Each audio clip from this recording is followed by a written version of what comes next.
Hello guys! Magandang buhay! So for today's video nga pala guys ay pupunta tayo sa probinsya kung saan nandun ang aming gulayan dahil first harvest or first ani ng aming mga bunga ng gulay ngayon. So sinabi ko sa kapatid ko na i-video niya para may ma-share ako sa inyo para maiba naman, diba?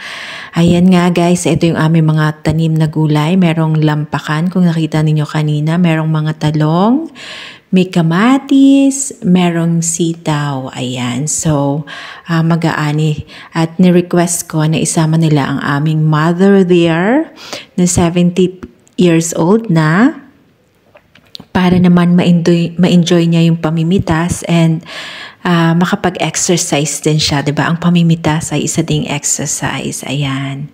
Kasama nga din nila yung dalawa kong pamangkin, anak ng panganay namin at ang kapatid kong dalawa kasama ni nanay. So ayan nga guys, namimitas na ang aking nanay ng mga sitaw. Ayan, medyo maliliit pa itong mga sitaw. Hindi pa siya masyadong malalagaw pero marami-rami na rin namang mga bunga.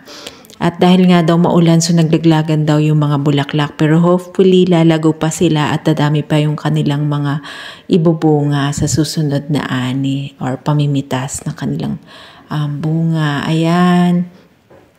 Ang lakas-lakas ng nanay ko, 'di ba? Kasi mag-aani siya, marami siyang gulay na iuwi ngayon.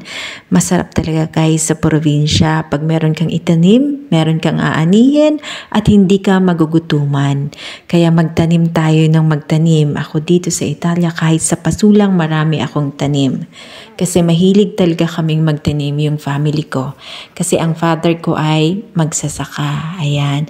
So ito nga palang lupa na ito guys ay investment ko noong nagtatrabaho pa ako sa Israel. At ang nag-engganyo sa aking bumili nito ay ang aking yumaong tatay. So kahit wala na ang aking tatay, ito ay alaala niya sa akin at itong lupa na to ay malapit sa puso ko. Ayan, dahil sa kanya nabili ko ito. At ngayon nga, ayan, pinagyayabong ng aking mga kapatid at ini-enjoy din naman namin kahit papano na may sarili kang lupa, may matataniman kang malawak-lawak at ayan nga, makakapag-garden ka at makakaani ka ng mga sariwang gulay, diba guys? So ayan, tinulungan na ng aking kapatid ang aking nanay sa pamimitas ng kamatis kasi medyo madami-dami itong kamatis nila guys. Pero dahil siguro unang bunga at maulan, medyo konti yung bunga niya. Pero malulusog naman sila. Ayan, diba guys? Napaka sarap sa pakiramdam yung ganitong gawain. So sort of banding na rin nila ito guys. Nagbaon sila ng pagkain at dyan sila nagtanghalian. Diba guys? Parang picnic lang sa farm.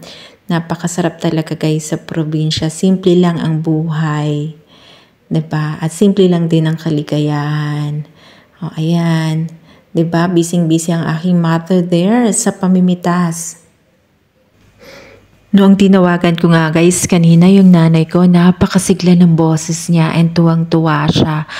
Kasi nga marami daw siyang naiuwing mga gulay. And sana daw sa susunod mas marami pa siyang gulay na aanihin at gusto niyang bumalik ulit doon para mamitas at mag-ani nga ng mga gulay.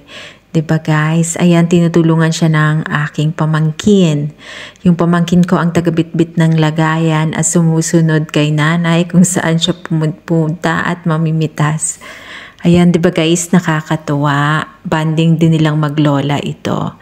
So, yan lang guys for today. And I hope nag-enjoy kayo sa pagsama sa aking nanay sa pag-aani ng mga gulay sa aming munting gulayan sa probinsya. So, thanks again for watching and please don't forget to follow for more.